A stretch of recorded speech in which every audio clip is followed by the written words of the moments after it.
Hey guys, कैसे हो आप सभी। स्वागत करती हूँ मैं आप सभी का अपने channel study with Deepa Saini में। और आज की क्लास में हम कुछ नया करेंगे। इसमें मैं दीपा, यू नो डैट हम पढ़ रहे हैं अपनी ज्योग्राफी। आज की जो हमारी क्लास है भाई, वो आपकी प्रैक्टिकल ज्योग्राफी से रिलेटेड है। और आज की क्लास में जो लास्ट क्लास में हमने प्रोजेक्शन शुरू किए थे और प्रोजेक्शन हमारे कंप्लीट नहीं हुए थे। मैंने आपको बताया था कि अभी इसका सेकंड पार्ट हो आएगा। तो आज की क्लास में हम उन प्रोजेक्शन जो हमारे बचे हुए प्रक्षेप हैं उन्हीं को ही कंप्लीट करेंगे। ठीक है, तो ये आपका प्रोजेक्शन ही रहेंगे आज की क्लास में भी। प्रोजेक्शंस को भी करेंगे हम, और भी अनेक प्रोजेक्शंस रह रहे हैं हमारे, उनको कंप्लीट करेंगे आज की क्लास में। तो देखो, हमने फर्स्ट क्लास में मैंने आपको समझा दिया था कि प्रोजेक्शन क्या होते हैं, किस तरीके से यूज़ होते हैं, कैसे अक्षांश और देशांतर रेखाएं दिखाई जाती है। ठीक है, और हमने एलिमेंट ऑफ प्रोजेक्शंस कर लिए थे, उसके साथ साथ क्लासिफिकेशन ऑफ प्रोजेक्शन कर लिए थे, क्वालिटी के आधार पर, और भाई दूसरा आपकी बनावट के आधार पर यानी रचना विधि के आधार पर। इसके साथ साथ हमने टाइप ऑफ आपके कन्वेक्शनल प्रोजेक्शन भी करे थे, रूढ़ प्रक्षेप के प्रकार लास्ट में। इसके बाद हमने अपनी क्लास स्टॉप कर दी थी और आज की क्लास में उससे आगे वाला पार्ट हम पढ़ेंगे। तो आज की क्लास में जैसे कि आप प्रक्षेप आप सभी जानते हो क्या होते हैं, कैसे होते हैं, तो इस क्लास से पहले आप इससे पहले वाली क्लास जरूर देख लेना। अगर स्टूडेंट सीधे इसको देखोगे तो आपको कुछ भी समझ में नहीं आएगा, क्योंकि जो इससे पहले वाली क्लास है वो बेस है आज की क्लास का। तो आज की क्लास में हम सबसे पहले करेंगे बोन प्रक्षेप। बोन प्रक्षेप, इंग्लिश में भी इसे बोन प्रक्षेप के नाम से ही जाना जाता है, बोन प्रोजेक्शन। बोन प्रक्षेप, ये जो मैंने आपको पढ़ाए थे ना, कोनिकल प्रोजेक्शन यानी शंकु। ठीक है, शंकु प्रक्षेप हमने पढ़े थे, कोनिकल प्रोजेक्शन, जिसमें हमने एक शंकु के अंदर एक इस तरीके के कागज को फोल्ड किया शंकु की शेप में, उसके अंदर हमने ग्लोब को डाला और फिर अक्षांश देशांतर रेखाओं को कागज पर उतारा। तो इस चीज़ से मैंने आपको कोनिकल प्रोजेक्शन पढ़ाया था इस तरीके से। तो ये आपका जो बोन प्रक्षेप है वो भी एक सरल शंकु का, जो शंकु प्रक्षेप का ही एक संशोधित रूप है। शंकु प्रक्षेप का ही संशोधित रूप है, मीन्स उसमें हल्के फुल्के बदलाव करके शंकु प्रक्षेप को ही लिया गया है इस प्रकार के प्रक्षेप के अंदर, बोन प्रक्षेप। तो बोन प्रक्षेप आपका कुछ इसी तरीके का प्रक्षेप है, बोन प्रक्षेप। समस्त अक्षांश वृत्त, तो जितने भी आपके यहाँ अक्षांश के वृत्त बनेंगे, सर्कल बनेंगे ये वाले, ठीक है, अक्षांश वृत्त यानी अक्षांश रेखाओं के सर्कल, तो जितने भी बनेंगे वो आपके जो शंकु है उसका जो शीर्ष है, शीर्ष का जो बिंदु है, उस शीर्ष बिंदु को केंद्र मानकर खींचे गए आपके जो सर्कल होते हैं उनके चाप बनते हैं। तो इनके बीच की दूरी भी समान होती है। तो ये चीज़ें तो हमने शंकु में पढ़ ली थी सारी चीज़ें, कि कैसे हम जब उसको इक्वल कर देते हैं तो यही हमारा सेंटर पॉइंट रहता है और इसी को पॉइंट मान के हम सारी रेखाओं को छापते हैं। तो यहाँ पर केवल आपकी जो अक्षांश रेखाएं और देशांतर रेखाएं दोनों आपस में एक दूसरे को समकोण पर भी काट देगी, और उसके साथ साथ आपकी जो केंद्रीय मध्याह्न रेखा है यानी भाई आपकी जो 0 डिग्री देशांतर रेखा है, जिसे हम कहते हैं meridian line, 0 degree latitude line, जिसका दूसरा नाम क्या है, मेरिडियन लाइन यानी मध्याह्न रेखा, प्रधान प्राइम मेरिडियन लाइन भी इसे ही कहते हैं, प्रधान मध्याह्न रेखा। तो भाई आपकी जो मध्याह्न रेखा है और सारी की सारी अक्षांश रेखाएं केंद्रीय मध्याह्न रेखा पर, 0 डिग्री मध्याह्न रेखा पर और आपकी सभी प्रकार की अक्षांश रेखाओं पर इस प्रकार के प्रोजेक्शन में जो मापनी होती है, जो स्केल होता है, वो शुद्ध होता है, शुद्ध होता है। और इसीलिए इसे एक स्यूडोनिक प्रक्षेप भी कहते हैं, स्यूडोनिक प्रक्षेप भी इसे कहते हैं। बोन प्रक्षेप को स्यूडोनिक प्रक्षेप के नाम से भी जाना जाता है। यहाँ पर एक आपकी केंद्रीय मध्याह्न रेखा होगी और अन्य जो देशांतर रेखाएं, देखो जो केंद्रीय मध्याह्न रेखा यानी ये जो मध्याह्न रेखा है ये एक सीधी सरल रेखा होगी बोन प्रक्षेप में। बाकी इसके अलावा जितनी भी देशांतर रेखाएं हैं वो आपकी अर्धवृत्त बनाती हैं। ठीक है, यानी वक्राकार आकृति बनाती है। कैसी आकृति बना रही है, वक्राकार आकृति बनाती है। तो इस प्रकार की प्रक्षेप पर बॉन प्रक्षेप पर हृदय की आकृति वाला मानचित्र बनाया जाता है। ये एग्जाम में क्वेश्चन आया था कि हृदय की आकृति वाला मानचित्र किस प्रोजेक्शन पर बनाया जाता है। तो हृदय की आकृति वाला मानचित्र आपका बॉन प्रक्षेप पर बनाया जाता है। ठीक है, तो जो आपकी मध्याह्न रेखा होगी, मेरिडियन लाइन होगी, वो तो बिल्कुल सरल सीधी रेखा होगी।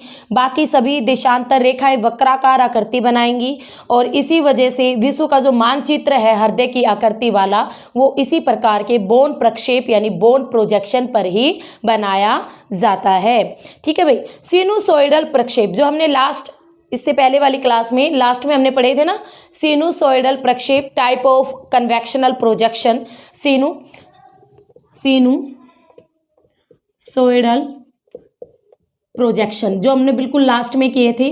तो ये जो प्रोजेक्शन है सिनुसोइडल प्रोजेक्शन, ये आपके एक बॉन प्रक्षेप का ही एक विशेष प्रकार आप कह सकते हो।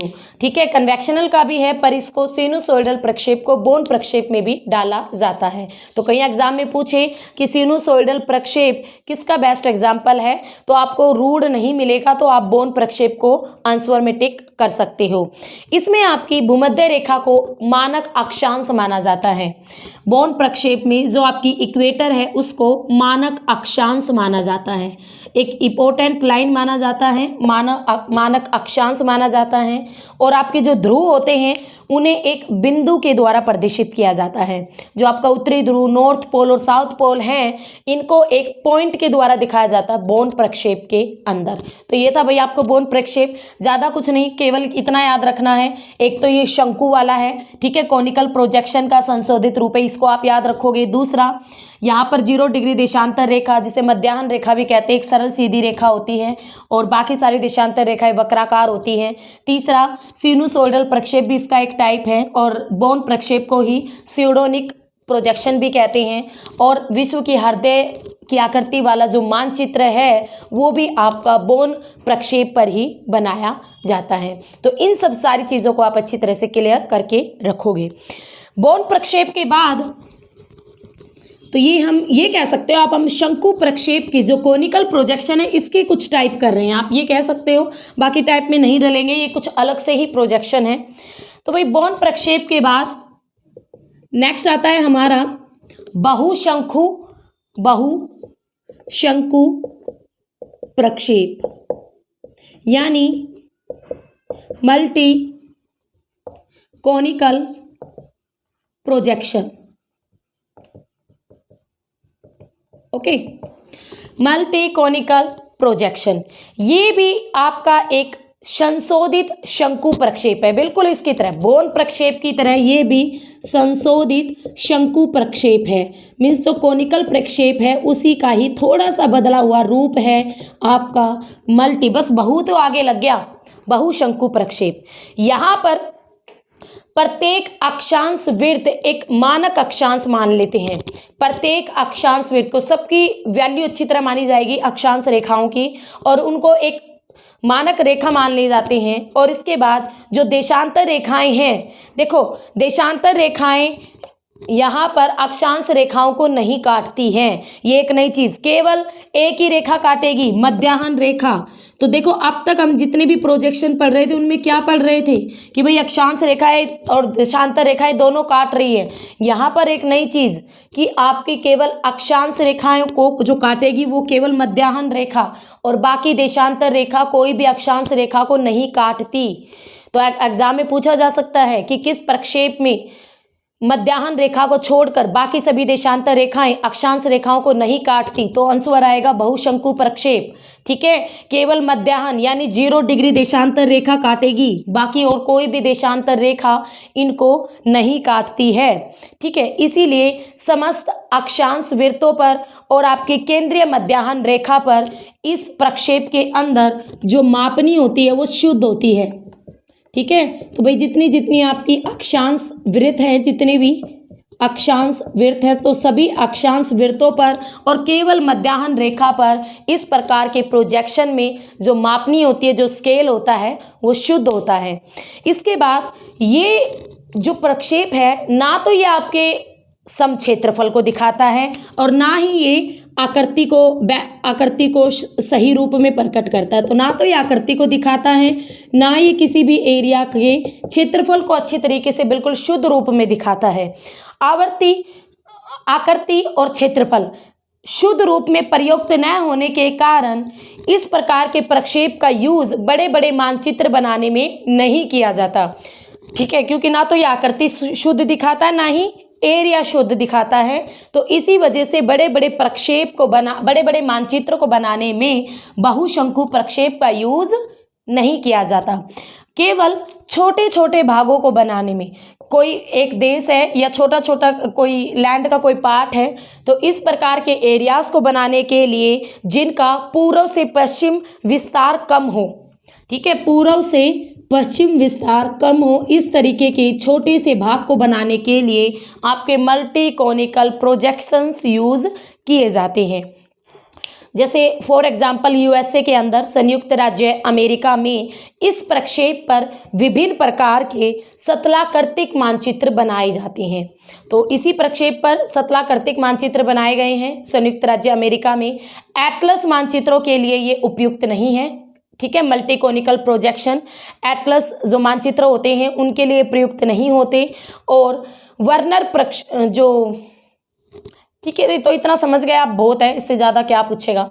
तो बहुशंकु प्रक्षेप ये आपका कोनिकल प्रोजेक्शन का ही एक संशोधित रूप है। कुछ नई चीज़ें ऐड हो जाती हैं। यहाँ पर 0 डिग्री मध्याह्न रेखा ही काटेगी अक्षांशों को, बाकी कोई भी देशांतर रेखा किसी भी प्रकार के अक्षांश को समकोण पर नहीं काटती। इसीलिए आपके अक्षांश वृत्तों पर और मध्याह्न रेखा पर मापनी शुद्ध होती हैं। यहाँ ये इस प्रकार की प्रोजेक्शन ना तो हमें आकृति फीचर्स शुद्ध रूप में दिखाते हैं, ना ही एरिया को शुद्ध रूप में दिखाते हैं। इसीलिए विश्व के बड़े बड़े मानचित्र बनाने के लिए इनका यूज नहीं किया जाता। छोटे छोटे भागों को बनाने के लिए जिनका पूर्व से पश्चिम की ओर विस्तार कम हो, ऐसे एरियाज को बनाने के लिए मल्टी कोनिकल प्रोजेक्शंस यूज किए जाते हैं। यूएसए ने अपने विभिन्न प्रकार के सतलाकृतिक जो टोपोग्राफिकल मैप्स हैं वो बनाए हैं इस प्रकार के प्रक्षेप पर। तो समझ में आ गया आपको बहुशंकु प्रक्षेप क्या होते हैं, कैसे होते हैं। इसके बाद नेक्स्ट आता है हमारा इंटरनेशनल प्रोजेक्शन, अंतरराष्ट्रीय प्रक्षेप, इंटरनेशनल प्रोजेक्शन, अंतरराष्ट्रीय प्रक्षेप। अब इसमें क्या होता है, ये भी आपका जो अंतरराष्ट्रीय प्रक्षेप है, आपके जो ये बहुशंकु प्रक्षेप मल्टी कोनिकल प्रोजेक्शन है, इनका एक संशोधित रूप है। किसका संशोधित रूप है ये? बहुशंकु प्रक्षेप का। बहुशंकु प्रक्षेप का थोड़ा सा चेंज हुआ है, इसी का ही क्या है, संशोधित रूप है।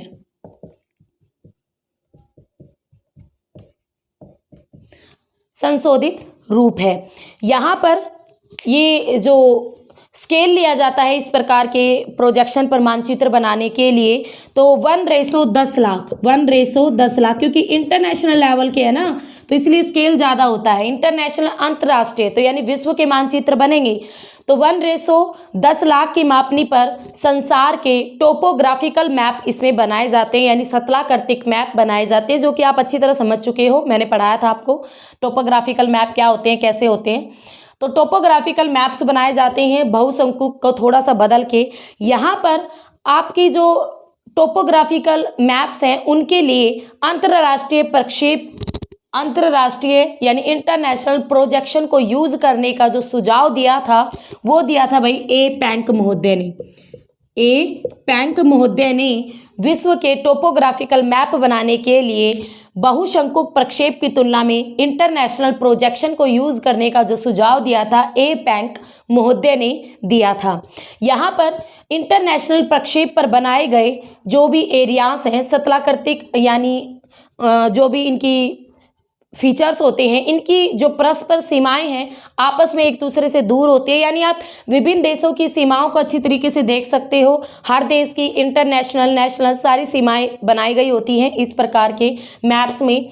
इस प्रक्षेप में जो आपके अक्षांश वृत्त होते हैं वो केंद्रीय होते हैं और देशांतर रेखाएं सीधी होती हैं। मीन्स देशांतर रेखाएं तो आपकी सीधी होती हैं, देशांतर, और अक्षांश रेखाएं आपकी एक अक्षांश ऐसे फिर ऐसे इस तरीके की होती हैं। ठीक है, तो देशांतर रेखाएं सीधी और अक्षांश रेखाएं आपकी वृत्त वक्राकार होते हैं। तो वक्राकार सिचुएशन में होती है अक्षांश वृत्त। तो इंटरनेशनल प्रोजेक्शन, तो आपको याद रखना है ये बहुशंक्यक जो आपका मल्टीकोनिकल प्रोजेक्शन है उसका ही संशोधित रूप है। ए पैंक महोदय ने इसको यूज करने का सुझाव दिया था। तो 1:10 लाख मापन पर यानी स्केल पर आपके टोपोग्राफिकल मैप बनाए जाते हैं इंटरनेशनल प्रोजेक्शंस का यूज करके।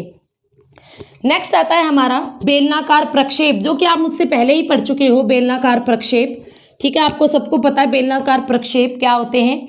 तो बेलनाकार प्रक्षेप थोड़ा सा रिवाइज करवा देती हूँ फिर भी।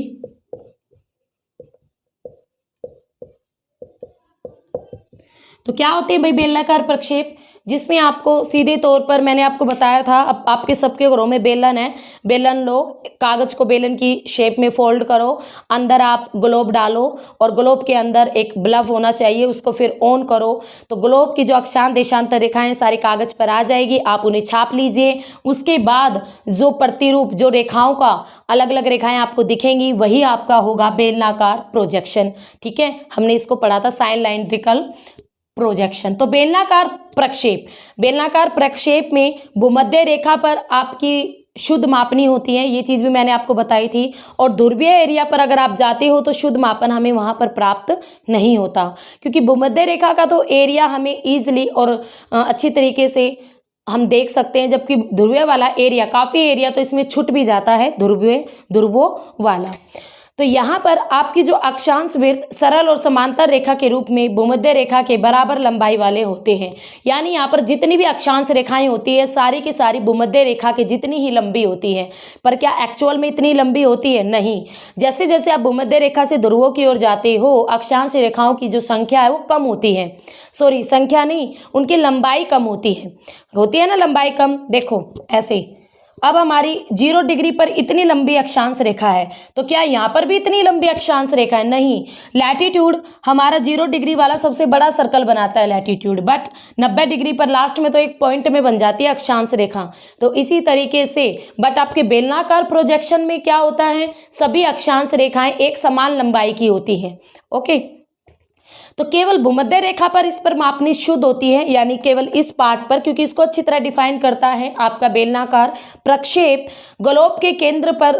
और इसके साथ साथ अशुद्धता की जो मात्रा है भूमध्य रेखा से ध्रुवों की ओर बढ़ती चली जाती है। जैसे जैसे आप ध्रुवों पर जाओगे बेलनाकार प्रक्षेप में अशुद्धता ही पाएगी, कोई भी शुद्ध मापन हमें नहीं मिलेगा। तो ये तो हमें पहली वाली क्लास में कंप्लीटली पढ़ लिया था। आज की क्लास में बेलनाकार प्रक्षेप के आगे चलकर हम कुछ टाइप पढ़ेंगे। ठीक है, तो ये तो मैंने थोड़ा आपको रिवाइज करवाया कि बेलनाकार प्रक्षेप मैंने आपको पढ़ा दिया था। तो बेलनाकार प्रक्षेप के आगे चलकर कुछ टाइप आते हैं। सबसे पहला आता है इसमें सामान्य बेलनाकार प्रक्षेप या समदूरस्थ बेलनाकार प्रक्षेप। ठीक है भाई, तो आपका सामान्य या समदूरस्थ बेलनाकार प्रक्षेप, इसे एक नाम से और जानते हैं, इसे प्लेट कैरी प्रोजेक्शन भी कहते हैं। इसे प्लेट कैरी प्रक्षेप के नाम से भी जाना जाता है, प्रोजेक्शन के नाम से भी जाना जाता है सामान्य और समदूरस्थ बेलनाकार प्रक्षेप को। अब इसमें क्या होता है, इसमें जो आपकी अक्षांश रेखाएं होंगी और जो आपकी देशांतर रेखाएं होंगी वो दोनों समान दूरी पर, देखो समदूरस्थ अक्षांश और देशांतर रेखाएं एक दूसरे से बिल्कुल समान दूरी पर, समान दूरी के अंतर पर बनाई जाती हैं। समझ गए? तो अक्षांश और देशांतर नाम से ही पता चल रहा है, समान दूरस्थ यानी समान दूरी के अंतर पर बनाई जाती हैं। प्रत्येक अक्षांश वृत्त की जो लंबाई होगी वो भूमध्य रेखा की लंबाई के बराबर होती है। यानी जितनी भी आपकी अक्षांश रेखा होगी सबकी लंबाई भूमध्य रेखा की लंबाई के बराबर होती है यहाँ पर। वैसे तो बेलनाकार प्रक्षेप में सभी में ही यही हाल होता है। होता है, ठीक है। तो यहाँ पर बराबर होती है और इसके साथ साथ जो देशांतर रेखाएं होती हैं वो अक्षांश रेखाओं को समकोण पर काटती है। इस तरीके से होती है देशांतर रेखाएं और इस तरीके से आपकी अक्षांश रेखाएं एक दूसरे को समकोण पर काटती हैं। भूमध्य रेखा को छोड़कर, क्योंकि भूमध्य रेखा तो अपनी वास्तविक लंबाई में होती है, भूमध्य रेखा को छोड़कर बाकी जितनी भी अक्षांश रेखाएं हैं वो अपनी वास्तविक लंबाई से काफ़ी अधिक लंबी होती हैं। देखो, क्योंकि भूमध्य रेखा मान लो 0 डिग्री है, ये तो अपनी एक्चुअल वास्तविक लंबाई में है, लेंथ में है, बट जैसे जैसे ध्रुवों की ओर जाते हो तो इनकी अक्षांश रेखाओं की लंबाई छोटी होती जाती है, बट यहाँ पर तो सबको बराबर बनाया गया है, ठीक है। तो इसीलिए आपकी भूमध्य रेखा को छोड़कर बाकी सभी एरिया में मापनी अशुद्ध होती है इसके अंदर, और अशुद्धता ये ध्रुवों की ओर बढ़ती चली जाती है। और इसके बाद ध्रुवों को भूमध्य रेखा के बराबर लंबी रेखाओं के द्वारा भी इसमें प्रदर्शित किया जाता है, क्योंकि ध्रुवों को भी एक लंबी रेखाओं के द्वारा दिखाया गया है। ये जो प्रोजेक्शन है ना तो आपकी शुद्ध आकृति को दिखाता है और इसके साथ साथ ना ही ये आपका, अगर हम देखें कि भाई अपने समान क्षेत्रफल को दिखाता है, ना तो ये शुद्ध आकृति को दिखाता है ना समान क्षेत्रफल को दिखाता है, बस ये क्या करता है, एक समान दूरी को प्रेजेंट करता है। केवल भूमध्य रेखा के नज़दीक वाले क्षेत्रों को बनाने के लिए इस प्रकार के प्रोजेक्शन का यूज़ किया जाता है। अगर आपको भूमध्य रेखा के छोटे छोटे एरियाज़ को, नज़दीक वाले एरियाज़ को प्रेजेंट करना है तभी इस प्रकार के प्रोजेक्शन का यूज़ किया जाता है, बाकी इसके अलावा किसी में भी इसका यूज़ नहीं किया जाता। और आपके ध्रुवों के लिए, ऊंचे अक्षांशों के लिए तो ये प्रोजेक्शन बिल्कुल भी उपयुक्त नहीं है, ठीक नहीं है। समझ गए भाई? ठीक है, तो ये था आपका सामान्य समदूरस्थ। बस इसमें एक चीज़ अलग है इससे, क्या कि अक्षांश और देशांतर रेखाएं दोनों एक दूसरे से समान दूरी के अंतर पर बनाई जाती हैं, बस इतनी सी बात, ठीक है, बाकी सब कुछ सेम था। नेक्स्ट आता है बेलनाकार का टाइप। बेलनाकार समक्षेत्र प्रक्षेप। बेलनाकार समक्षेत्र प्रक्षेप, तो इसको देख लो। इस प्रक्षेप को ओम बर्ट महोदय का समक्षेत्र प्रक्षेप भी कहते हैं। तो जो ओमबर्ट का समक्षेत्र, नाम से ही पता चल रहा है भाई ये क्या दिखाएगा हमें, समान एरिया।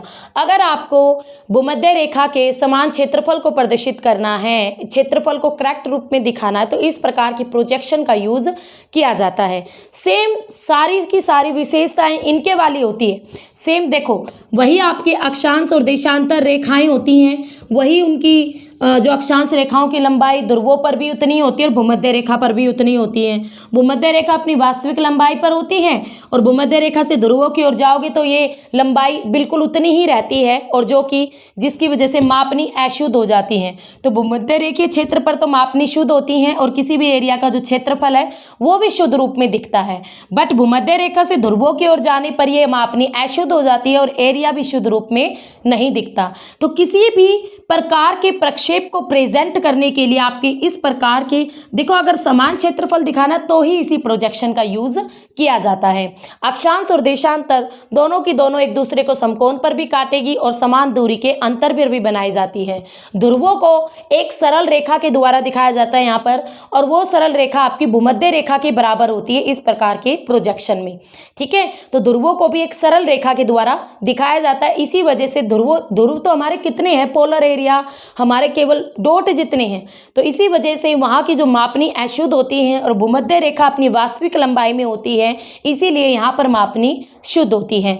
तो अगर आपको विश्व के अंदर चाय, कॉफ़ी, रबड़ इस तरीके की चीज़ों को दर्शाना हो तो, या वितरण मानचित्र बनाने हो, तो इस प्रकार के समक्षेत्र वितरण मानचित्र बनाने हो तो इस प्रकार के समक्षेत्र प्रोजेक्शन का यूज किया जाता है। समझ गए भाई। तो यह एक आप ये कह सकते हो समक्षेत्र प्रक्षेप है, समान एरिया को दिखाता है। बट भूमध्य रेखा से जितनी दूर जाओगे तो ये आपकी जो शुद्धता है, जो विकृति है वो बहुत अधिक बढ़ती चली जाती है, अशुद्धता आती चली जाती है। केवल भूमध्य रेखा वाले पार्ट में इस प्रकार के प्रोजेक्शंस का यूज करके आप ठीक ढंग से चीज़ों को प्रेजेंट कर सकते हो। समझ गए। तो ये तीनों ना सेम एक्चुअली, बेलनाकार प्रक्षेप, सामान्य समदूरस्थ प्रक्षेप और बेलनाकार समक्षेत्र। केवल क्या यहाँ पर समान दूरी के अंतर पर थी अक्षांश और देशांतर रेखाएं, यहाँ पर ये समान क्षेत्रफल दिखाएगा। केवल भूमध्य रेखा वाला एरिया का ही दिखाता है और बाकी सारी कमियां वही। तो ये तीनों आपके लगभग सेम हैं। जैसा कि नाम से पता चलता है, जो नाम आपने इसमें देख लिया वही आपको डेफिनेशन में डालना है। ओके।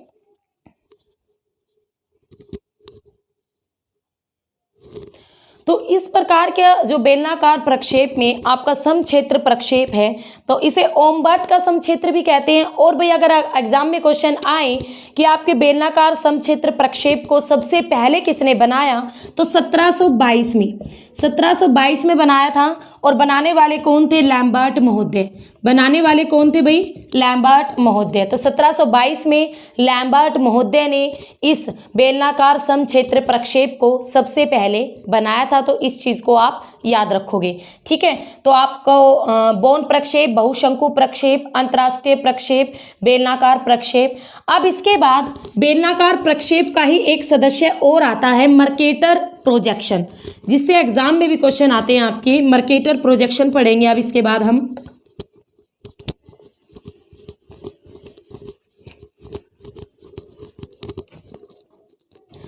मर्केटर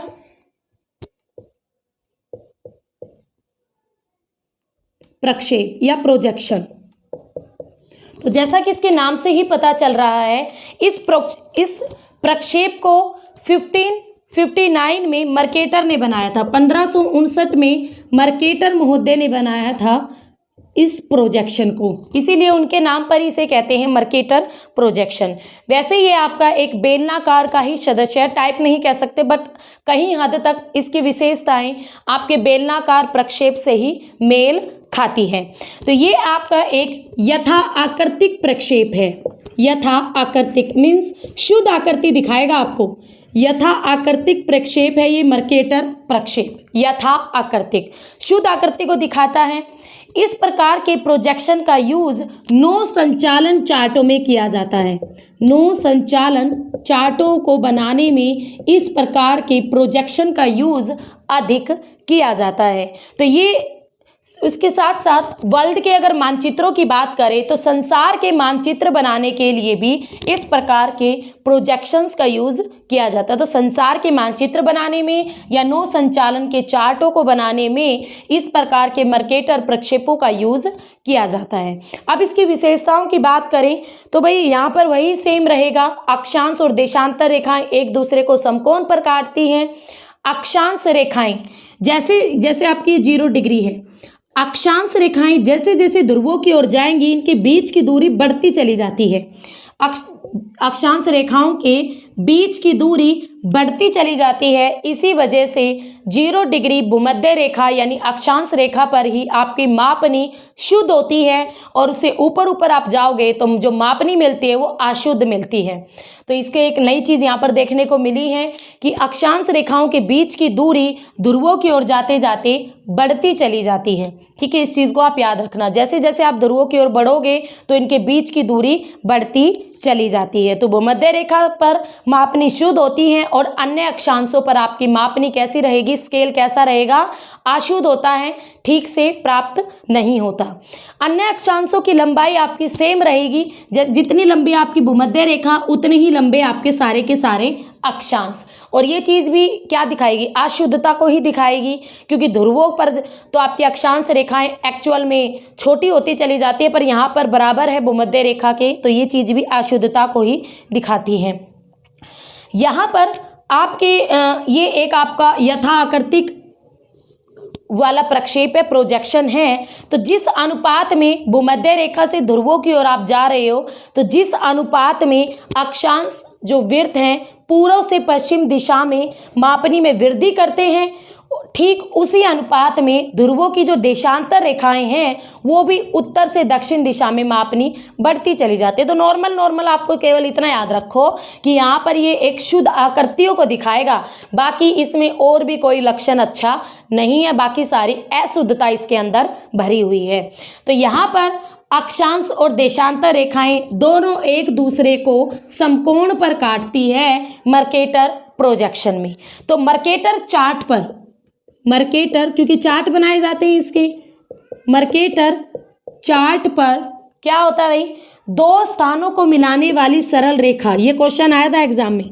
मर्केटर चार्ट पर दो स्थानों को मिलाने वाली सरल रेखा, मिलाने वाली सरल रेखा जो समस्त अक्षांश वृत्तों को एक कोण पर काटती है, जो समस्त अक्षांश वृत्तों को एक कोण पर काटती है, उस रेखा को या उसे नोपथ रेखा कहते हैं। तो यह आया था आपका एग्जाम में क्वेश्चन। देखो मर्केटर चार्ट पे किसी भी दो स्थानों को मिलाने वाली कोई भी सिंपल लाइन जो आपके समस्त अक्षांश वृत्तों को एक कोण पर काटेगी, उस रेखा को क्या कहते हैं, नोपथ रेखा कहते हैं। ये आपका पीजीटी लेवल में, एचटेट में, DSSB में दोनों में ये क्वेश्चन आ चुका है। नोपथ रेखा किसे कहते हैं? मर्केटर चार्ट पर दो एरियाज को मिलाने वाली सरल रेखा जो समस्त अक्षांश वृत्तों को एक कोण पर काटती है, उसे कहते हैं नोपथ रेखा। ठीक है, तो इस प्रक्षेप में आपकी शुद्ध दिशा का डायरेक्शन की बात करें तो शुद्ध डायरेक्शन का गुण है इसमें, हमें डायरेक्शन शुद्ध मिलते, तभी तो हम नो संचालन चार्ट, नो संचालन, अगर आपके पास शुद्ध डायरेक्शन नहीं है तो संचालन कैसे करोगे? तो ध्रुवों की ओर जाने पर क्षेत्रफल में बहुत तेजी से इसमें वृद्धि हो जाती है। ठीक है, जैसे जैसे आप ध्रुवों की ओर जाते हो, देखो मैंने आपको एक चीज बताई भाई, दो अक्षांश रेखाओं के बीच की जो दूरी है इसमें बढ़ती चली जाती है। तो जैसे जैसे आप ध्रुवों पर जाओगे इन अक्षांश रेखाओं की दूरियां और भी बढ़ती चली जाएगी। इससे क्या होगा, अब आपका कोई जैसे फॉर एग्जांपल ग्रीनलैंड आपका लगभग 70, आपका ऐसा ही है 70 से 80, कुछ 60 से 80 अक्षांशों के बीच स्थित है, उत्तरी अक्षांश के बीच ग्रीनलैंड। ठीक है, आइलैंड। अब ये ग्रीनलैंड को अगर हम इसमें प्रदर्शित करेंगे तो ये हमें इतना बड़ा दिखाई देगा जितना बड़ा आपका दक्षिण अमेरिका है, पर एक्चुअल में तो ये उससे छोटा है। ठीक है ना, तो इसी वजह से जो एरिया, जिस आइलैंड का एरिया कम है वो हमें बड़ा, जिसका छोटा वो अधिक। तो इसी तरीके की हमें चीजें यहाँ पर दिखाई देंगी। समझ गए भाई? तो जो ये ग्रीनलैंड है ना, ये केवल दक्षिण अमेरिका का, ग्रीनलैंड दक्षिण अमेरिका का केवल 1/10 भाग है, 1/10 भाग है। पर अगर आप मर्केटर प्रोजेक्शन में इन दोनों को देखोगे ना बना के, तो आपको ग्रीनलैंड दक्षिण अमेरिका से बड़ा दिखाई देगा। ऐसा क्यों? क्योंकि ग्रीनलैंड आपके ऊंचे अक्षांशों पर स्थित है, और जैसे जैसे आप 0 डिग्री से ऊपर बढ़ते जाते हो तो अक्षांश रेखाओं के बीच की दूरी बढ़ती जाती है, और इसी वजह से जो वहाँ पर जो लैंड स्थित है वो हमें बड़ी दिखाई देगी, और एक्चुअल में वो इतनी बड़ी नहीं होती। फिर भी इस प्रकार के जो प्रक्षेप है आपके नौ संचालन में तो यूज होते ही हैं, और इसके साथ साथ पवनों की दिशा को प्राप्त करने में और महासागरीय जो धाराएं हैं हमारी, उनको प्रदर्शित करने के लिए आपके मर्केटर प्रोजेक्शंस का यूज अधिक मात्रा में किया जाता है। भूमध्य रेखीय जो भाग है आपकी, यानी भूमध्य रेखा के आसपास वाले एरिया, तो भूमध्य रेखा के डिस्ट्रीब्यूशन मैप्स बनाने के लिए, वितरण मानचित्र बनाने के लिए भी ये आपका इस प्रकार का प्रोजेक्शन यूज होता है, क्योंकि भूमध्य रेखा पर तो शुद्ध मापनी होती है, जैसे जैसे ध्रुवों की ओर जाते हो तब मापनी अशुद्ध होती है, तो भूमध्य रेखा पर तो ये शुद्ध डाटा देता है। तो इसी वजह से भूमध्य रेखीय क्षेत्रों के वितरण मानचित्र बनाने के लिए भी मर्केटर प्रोजेक्शन का यूज किया जाता है। उसके अलावा आपके यूरोप के कुछ देशों में पॉलिटिकल मैप बनाने के लिए, यानी राजनीतिक मानचित्र बनाने के लिए भी आपके इसी प्रकार के या मर्केटर प्रक्षेप यानी प्रोजेक्शन का यूज होता है। तो समझ गए भाई। तो ये था आपका मर्केटर प्रोजेक्शन, मैंने अच्छी तरीके से क्लियर कर दी है एक एक चीज़।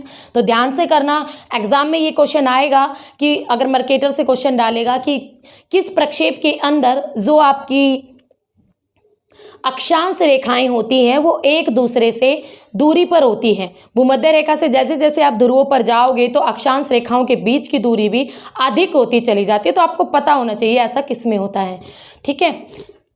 तो मर्केटर प्रोजेक्शन के बाद नेक्स्ट आता है हमारा, आप कहोगे मैम प्रोजेक्शन ही नहीं खत्म हो रहे। भाई वाइड चैप्टर हैं और बच्चों की काफ़ी डिमांड है कि प्रोजेक्शन ज़रूर करवाना, तो हम तो किसी टॉपिक को छोड़ेंगे ही नहीं।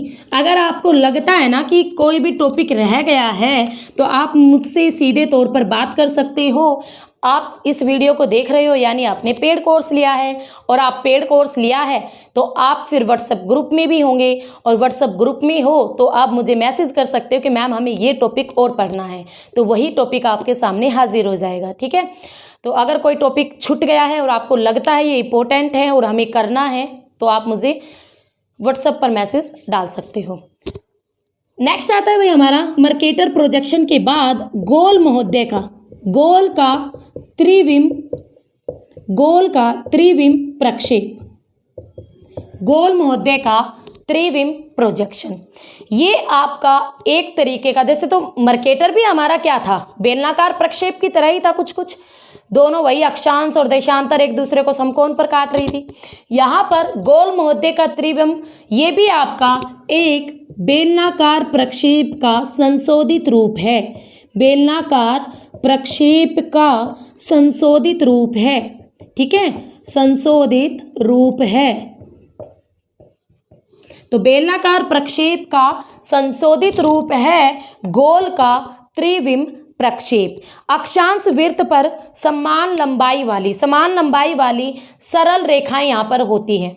अक्षांश वृत्त पर समान लंबाई वाली आपकी सीधी रेखाएं होंगी, और प्रत्येक अक्षांश वृत्त की जो लंबाई होगी 45 डिग्री अक्षांश। अब ये एक यहाँ नई चीज़ देखने को मिली है, तो 45 डिग्री अक्षांश वृत्त के बराबर होती है, 45 डिग्री अक्षांश वृत्त के बराबर होती है प्रत्येक अक्षांश रेखा,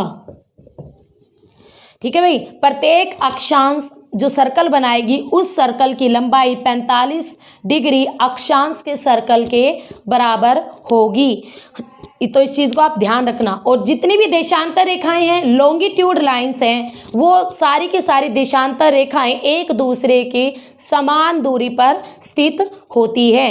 अक्षांश वृत्तों के बीच की दूरी, जैसे दो अक्षांश रेखाओं के बीच की दूरी, यही वाली बात कर रही हूँ, मान लो ये 0 डिग्री है, ये 25 डिग्री है या 1 डिग्री है, दो अक्षांश रेखाओं के बीच की दूरी जैसे जैसे आप ध्रुवों की ओर जाओगे वैसे वैसे इसमें भी सेम आपकी बढ़ती चली जाती हैं, ठीक है। उसके साथ साथ वही सेम रहेगा, अक्षांश और देशांतर रेखाएं एक दूसरे को समकोण पर काटती हैं, और 45 डिग्री उत्तरी और 45 डिग्री दक्षिणी अक्षांश वृत्तों पर, क्योंकि इसके बराबर होते हैं ना, तो 45 डिग्री उत्तर और 45 डिग्री दक्षिणी अक्षांश वृत्तों पर जो आपका स्केल बनेगा इस प्रकार के प्रोजेक्शन में शुद्ध होता है। तो सबसे शुद्ध स्केल 45 डिग्री उत्तरी और दक्षिणी अक्षांश में इसमें बनता है।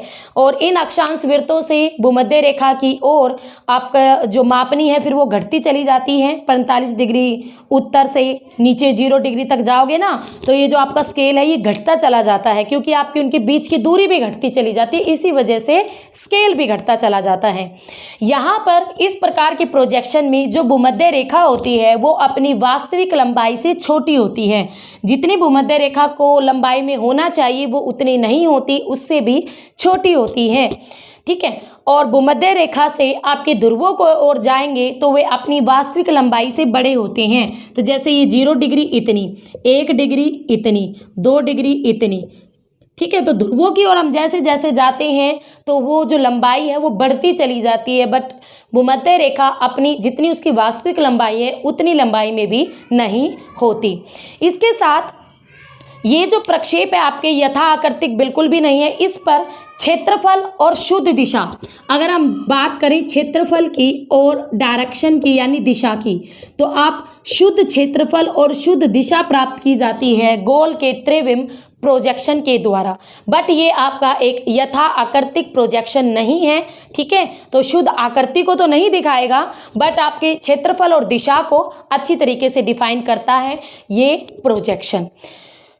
तो समझ में आ गया आपको। तो ये था गोल महोदय का त्रिविम प्रोजेक्शन, बेलनाकार प्रोजेक्शन का ही एक संशोधित रूप। सारी चीज़ें सेम रहेगी, बट यहाँ पर भूमध्य रेखा अपनी वास्तविक लंबाई से छोटी होती है, और जैसे जैसे आप भूमध्य रेखा से ध्रुवों की ओर जाते हैं उनके बीच की दूरी भी बढ़ती जाएगी, और उसके साथ साथ भाई उनकी लंबाई भी बढ़ती चली जाती है। 45 डिग्री उत्तरी और 45 डिग्री दक्षिणी अक्षांश, ये यहाँ पर जो वृत्त होंगे वो सभी अक्षांश रेखाओं के बराबर होते हैं। इस वजह से सबसे शुद्ध मापनी भी आपकी 45 डिग्री उत्तरी और दक्षिणी अक्षांश पर होती हैं। इस प्रोजेक्शन में आपको एक चीज़ ये ध्यान रखनी है कि यहाँ पर भूमध्य रेखा पर आपकी जो मापनी होती है वो शुद्ध नहीं होती, जबकि सभी प्रकार के साइलेंड्रिकल प्रोजेक्शन के अंदर यानी बेलनाकार प्रोजेक्शन में हमने इसी चीज़ को देखा था कि भाई जो हमारी ये भूमध्य रेखा पर जो मापनी थी वो शुद्ध थी, बल्कि इसमें गोल के त्रिविम प्रोजेक्शन में ऐसा नहीं है। यहाँ पर आपकी जो मापनी शुद्ध होगी वो 45 डिग्री उत्तरी और दक्षिणी अक्षांशों में ही होगी। तो इतना समझ में आ गया। नेक्स्ट आते हैं हमारे शंक्वाकार प्रक्षेप, जो आप कर चुके हो पहले ही, कोनिकल प्रोजेक्शन, शंक्वाकार प्रक्षेप इसी क्लास में मैंने एक बार पढ़ा दिया आपको। यहाँ पर हम क्या करने वाले हैं, यहाँ पर जो शंक्वाकार प्रक्षेप है इसके दो टाइप होते हैं। एक होता है एक मानक अक्षांश वाला शंक्वाकार प्रक्षेप। एक मानक अक्षांश वाला शंक्वाकार प्रक्षेप मीन्स जो मैंने आपको पढ़ाया था ना कोनिकल प्रोजेक्शन, बिल्कुल सेम वो यही है, जिसमें हमने सिर्फ एक ही पॉइंट को लिया था और उसके ऊपर हमने समतल कागज रखा था ग्लोब के ऊपर, और हमने उस पॉइंट से फिर अक्षांश और देशांतर रेखाओं को खींचकर फिर हमने अपना एक शंकु आकार का प्रक्षेप प्रोजेक्शन प्राप्त किया था। तो जो आपका एक मानक अक्षांश वाला जो प्रक्षेप है वो बिल्कुल सेम वही है, ठीक है। तो यहाँ पर आपके सभी अक्षांशों के समानांतर वृत्तों के चाप होती है, उनके बीच की दूरी बराबर होती है। तो जो आपने कोनिकल पढ़ा था ना वो कोनिकल बिल्कुल सेम टू सेम यही एक मानक अक्षांश वाला शंक्वाकार प्रक्षेप है, जिसमें केवल हमने एक ही पॉइंट को लिया था, एक ही रेखा को लेकर हम चलते हैं। तो मैंने आपको पहले ही बताया था इस प्रकार की जो प्रोजेक्शन है आपके मध्य अक्षांशीय एरिया के लिए अच्छे होते हैं, क्योंकि कोनिकल प्रोजेक्शन भी हमारे मध्य अक्षांशीय एरिया जैसे शीतोष्ण कटिबंधीय एरिया के लिए अच्छे होते हैं। तो मध्य अक्षांश बोल सकते हैं, शीतोष्ण बोल सकते हो आप। अब इसमें जो सेकंड आता है ये हमें पढ़ना पड़ेगा, दो मानक, और ये लास्ट है भाई, दो मानक अक्षांश वाला शंक्वाकार प्रक्षेप।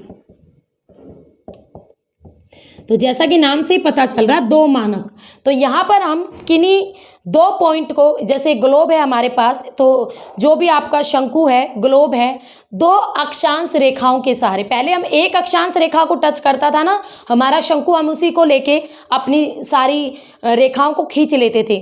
बट इस प्रकार के प्रोजेक्शन में दो अक्षांश रेखाओं, जो दो अक्षांश रेखाएं हैं उनके जो भी वो छू रही है, तो उनके छूने के स्थान पर दो अक्षांश रेखाओं के सहारे, मीन्स मैं आपको थोड़ा बना के बताऊंगी तभी समझ में आएगा। इस तरीके से आपका ये है, तो यहाँ पर मान लो ये आपका, ये भाई क्या है, ये हमारा ग्लोब है। तो यहाँ पर देखो एक रेखा ये होगी, एक रेखा ये होगी, तो और एक रेखा आपकी ये होगी।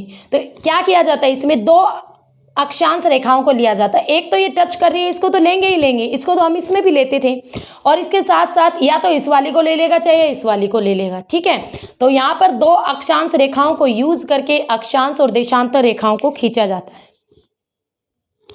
ठीक है। तो इसमें सिर्फ यही नई चीज देखने को मिलती है, यही वाली, कि यहाँ पर केवल आपकी दो अक्षांशों को, जहाँ पर हम एक अक्षांश रेखा को उठाकर अपने प्रोजेक्शन बना रहे थे, यहाँ पर हम दो अक्षांश रेखाओं को आधार मानकर फिर प्रोजेक्शन को बनाया जाता है। तो इस प्रकार से बनता है आपका दो मानक अक्षांश वाला शंक्वाकार प्रक्षेप।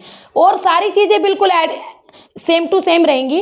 देखो यहाँ पर इन दोनों अक्षांश रेखाओं के अलावा बाकी सारी अक्षांश वृत्तों पर मापनी अशुद्ध होती है। केवल जो दो अक्षांश रेखा आप लेकर प्रोजेक्शन बनाओगे वहीं पर आपकी मापनी यानी स्केल शुद्ध होगा, बाकी सभी एरियाज आपके गलत सलती दिखेंगे। समझ गए? ठीक है। और सारी चीज़ें बिल्कुल सेम होती है इसकी तरह। वही अक्षांश रेखाएं एक दूसरे को समकोण पर काटेंगी, सेम टू सेम आपका कोनिकल प्रोजेक्शन बनेगा। बस यहाँ पर दो मानक अक्षांश रेखाओं का यूज किया जाता है। तो यहाँ पर होते हैं भाई आपके प्रोजेक्शन कंप्लीट। और आई थिंक